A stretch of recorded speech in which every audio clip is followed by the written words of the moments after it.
Hi, I'm going to be discussing the Los Angeles Postal Office Terminal Annex, known by its shorter name as the Terminal Annex, which is located in the city of Los Angeles. The Terminal Annex was built from 1939 to 1940 by the contracting firm Sarver and Zoss, and the building's design was done by Gilbert Stanley Underwood. As this postal office was established during the time of the Roosevelt administration, the New Deal agency supporting its institution was the United States Treasury Department.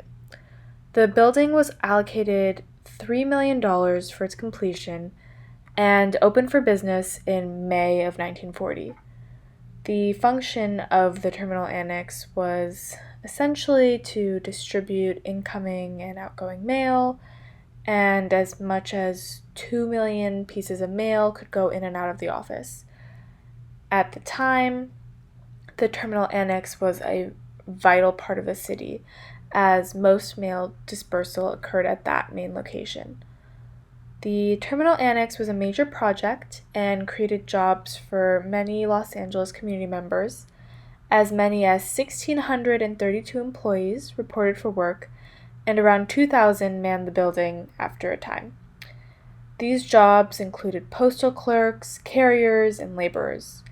The staff of the post office also received air conditioning and a large cafeteria at the terminal annex as well. This postal office ultimately speaks to the larger goal of the New Deal to create opportunities in terms of relief, recovery, and reform within the United States. The terminal annex functioned as a major post office in Los Angeles for a great number of years. The terminal annex technically still functions as a post office today, however, only part of the building is still in use, and the rest is preserved as a historic place. Technically, for the time, this post office was important for the Los Angeles community and did provide many with jobs, therefore indicating a level of prosperity. While providing jobs within the post office itself, uniquely, murals within the terminal annex were also commissioned by the Treasury Department section of Fine Arts. Artist Boris Dutch painted murals within the office in 1939 and completed his work in 1944.